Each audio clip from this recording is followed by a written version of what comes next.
Hello and welcome to Life Support. Happy Sunday. We are back again. I'm back with my son, Nick Ruffin, who has been with us for 5 weeks. This is week number 5. Don't look so excited, man. Listen, I had to do some convincing to get this dude to stick around, but it's been really, really good. We're wrapping up our series on playing to win, strategies for how to win in life today. So this is our last show, and we're going to move on to something else, another topic. But I hope you've been enjoying it. Nick has been talking to us the last 5 weeks about game planning and how you can game plan in life, the importance of having a game plan for your life. And we've been using so many analogies and parallels to the game of football. For those of you that are just joining in, hopefully you're not just joining in. Hopefully you've been following. If not, go back and look at the other shows because you're missing some good stuff. But Nick played at Auburn for 4 years, came out of high school, a 4-star recruit, almost 50 Division I offers, Army All-American, all these kind of things. And I asked him to join us because he really had a plan for his life, and he worked that plan. His goal was to get to the SEC, and he did exactly that. And I thought, hey, we can leverage some stuff from this young man and learn some things about how we can accomplish our goals in life. So in doing so, we've talked about a lot of things, excuses versus expectations, and we moved from that to talking about the game plan. We've talked about the first couple of parts of the game plan, which is the review and correction period. Then we talked about how coaches move from review and correction to planning for first and second down and preparing for their games each week, studying their opponents. And now we're going to wrap up with the last pieces of the game plan that have to happen before you actually play the game with an intent to win. So, after first and second down preparation, what do you guys do to kind of wrap the week up? So for us, the first thing that we do after first and second down periods, which is also so crucial. The next thing that we transition to would be what we call third down red zone days. And that's really the bulk and the focus of what we do on a week-to-week basis, because third downs and red zone is really what make or break a game for you. Third downs, and again, with anybody who's ever seen football, follows football, watches football, commentators, teams, fans even put so much emphasis on third downs. You always see players trying to hype the crowd up on third down plays because it's imperative for them to get off the field on third downs and stop the other team. Or if you're on offense, to keep going. And on red zones, it's imperative for us to keep them out of the end zone, or if they're the offense, to get into the end zone. So it's so important because that's really where the game is won and lost, is third down and red zones. That's really so the basic. So first and second down kind of prepare you and help you get to the third. If you play well on first and second down, you get to third down. If you don't play well on first and second down, you don't have to worry about getting a third down. You won't even get there. So I've got a good coach, good mentor, find out what my strengths are, take the feedback from the people that know best, correct those things in my life, figure out what works, doesn't work, throw it out, master my craft. I might just get to the third. You might just get the third down. All right. Well, tell me what I do when I get there. So when you get there, again, it's all about tendencies. For us, it's all about tendencies, understanding various different tactics somebody else might use in order to get to another first down against you from a defensive perspective. Even in the red zone, how somebody might try and score on you, what formations they like to use, who they like to throw the ball to, who they like to rely on when they get down to the red zone or in those third down situations.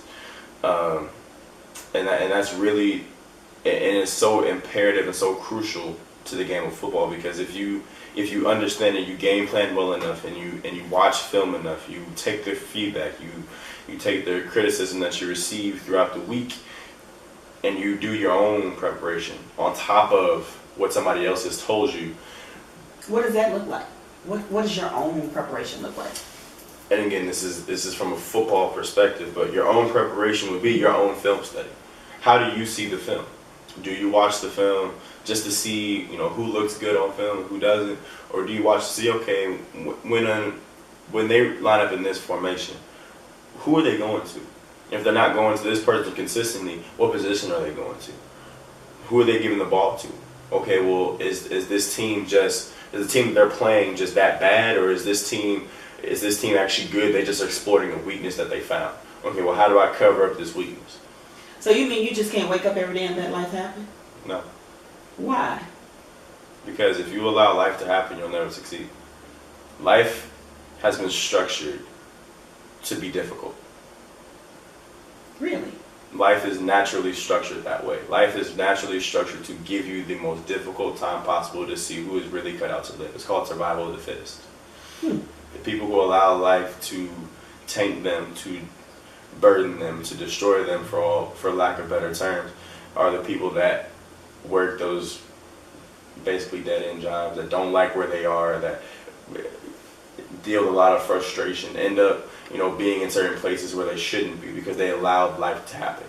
The people that force themselves to get up on a day-to-day basis, work towards their goal, don't worry about what other people say, work tirelessly day in and day out, do their own preparation. Those are the people who you see are CEOs, CFOs, and all those different job titles that everybody wants to have. All these other C's. So basically, people that are willing to do what others won't will be in position to receive what others don't. Exactly.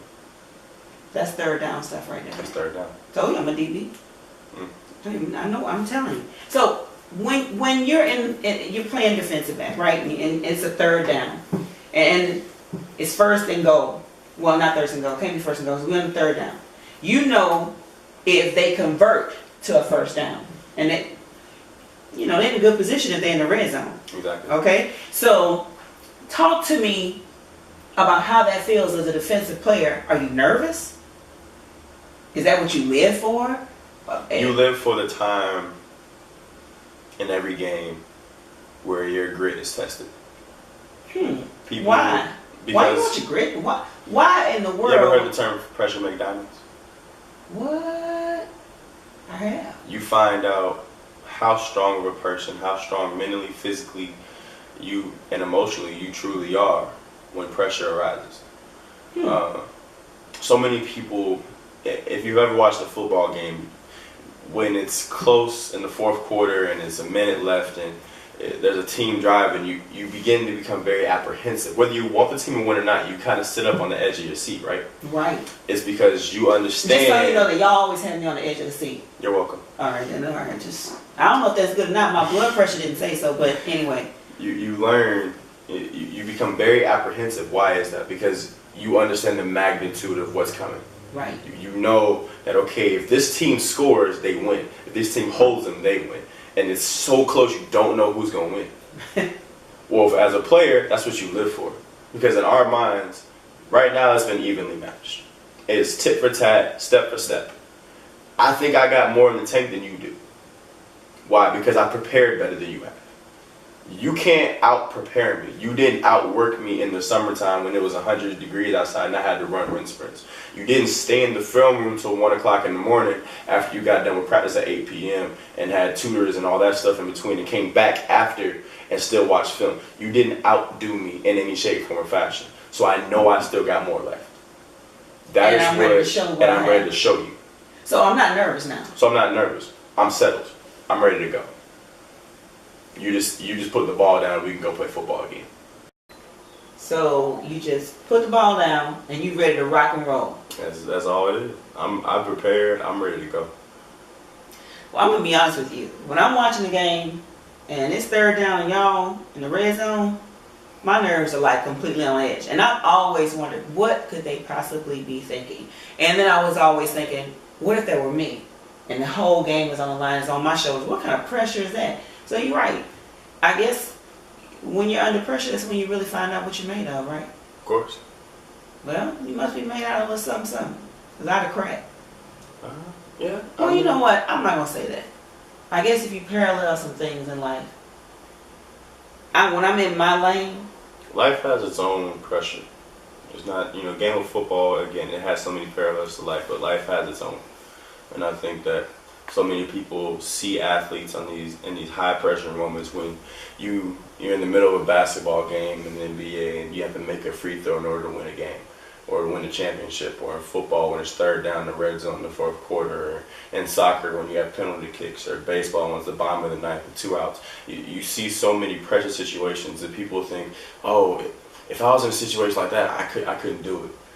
But you go back and look at your own life when you had certain situations, whether it's a job interview, or whether it was a test that you had to take, or whether it was, something that went on in your family, and you were forced to make a decision or do something in a very critical moment, and you were able to do it. I think that we belittle ourselves so much, and we limit ourselves in our thinking and our capabilities, that we never reach our full potential. And again, most of that comes from game planning and understanding what your strengths and weaknesses are and capitalizing on them, and seeing where other people failed in your respective field, in your desired field, and learning from their mistakes and growing from them without ever having to actually make those mistakes and hinder your progress. And that's really what game planning comes from. That's why we game plan, is so that when pressure comes, we know what to do. That's powerful. So the whole point in coming up with a plan for life is knowing how to adjust and modify and navigate through tough situations to get to the other side. That's why coaches are so good at what they do. Coaches have consistently proven time and time again that they are the ultimate game planners. Why?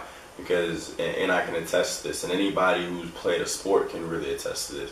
When you come to the sideline, or when you step off of a field, or when you come to a coach during a game and you say, "Hey, coach, this is what I saw. This is what they did, and we didn't really know what to do." They can immediately write down what you said, draw it up, and say, "Okay, this is what they did. This is how we remedy the problem." Why? Because they've seen everything and anything that you've seen, and they've seen it 30 different ways. So that's that watching film. That's the watching film. And being strategic. And being strategic. And knowing why. And knowing why. That's the importance of why. If I know why, I can always adjust. And I've always taught you guys, people that know how will always have what? Job. People that know why will always be what? Boss. I want to be a boss. Don't we all? Hey, I make money moves. Hey, okay. I make money moves, all right? Stop hating just because I know I make money moves. That's important. But I definitely agree with you that you got to know why, all jokes aside. When you don't know why you're doing something, in my mind, it's almost like slave mentality, right? You're just doing what somebody told you to do for no rhyme or reason, and you're more task-oriented just to say, I did it. Mm-hmm. But when you really value something and it's meaningful and you want to be able to make a mark and to make a change and to be legendary, you ask questions. You want to know everything about what it is so that you can be the best at it, right? Of course. So in doing that, the last thing that you guys do preparing for your game is called walkthroughs. Talk to me about walkthroughs. Why is that important? So what a walkthrough does is you can watch film all you want to. You can see it all you want to do. But think of a walkthrough like an internship. The film study to me is a parallel to kind of like school. I can watch it, I can test on it, I can see it all I want to. And then once I've graduated, then I go to the walkthrough or the internship. The internship allows me to... It's that practical application, the practical application, but not at an accelerated pace. It's not the full-on job yet. It's not the game yet. What it is it allows me to see what I potentially see in the actual setting, but not all at once. Like a simulation. It's like a simulation, but very much slowed down. And it gives you the ability to still make your mistakes, still ask questions, still see what you need to see, still communicate with whoever's out there with you to see what they're doing, and then help yourself along the way at a slowed down pace before you get to the game. Because once you hit the game setting, there is no slowdown. There is no mistakes. There are no redos. There are no do-overs. It is, once it's happened, it's happened. So that's why I parallel walk through to an internship, because with an internship, they'll give you small tasks here and there, and they'll allow you to make your mistakes because they understand that this is the time where you make your mistakes. Because once you step into a job or you step onto a field, there is no do-over. Once you've made your mistake, you've made your mistake. There is no fixing it. So like walkthrough is kind of almost like looking at it this way. It's a controlled atmosphere for failure. Of course. To teach you how to fail. To teach you how to fail. And how to avoid failing. Exactly. So many words, if I'm a surgeon, I don't get to do a do-over when I go in the operating room. I get one shot to get this right. You get one shot. But I do my residency before I get there to watch other folks who know how to do it, to be in a controlled environment and make sure I learn what not to do and what to do. And it's slowed down for me. So you mean life is kind enough for us sometimes when we're walking through things in life that might be painful, that might hurt. And we're really in a hurry to get to where we want to be. Like, I don't think there's anybody that has a desire to do something, as far as want to be successful or accomplish something, that doesn't want to get there quickly, right? Of course. So sometimes it's hard because it's a process, it's a journey, and it seems like it's taking too long. But life is kind of like a walkthrough. It's kind enough to us that it slows itself down for us to learn all of the hiccups and obstacles that we have to go through, so that once we get to that pinnacle of success, we're prepared, man. We got it. We can go with it. Sounds like a fair assessment? Mm-hmm. I think I got it. So you think I'm ready to coach now? Give yourself some more time. It's slowed down. still going through my walkthrough, right? Still going through your walkthrough. My controlled set of failures. Mm-hmm. I'm learning though. So with that being said, I really, really hope you guys have enjoyed this series on playing to win and getting some strategies. This game plan piece has really blessed me. And so I hope that it blessed you. Nick Ruffin, I want to thank you for joining us, man. Thank you for having me. I'm honored. It seems like your game plan has really served you well and prepared you for where you want to be in life.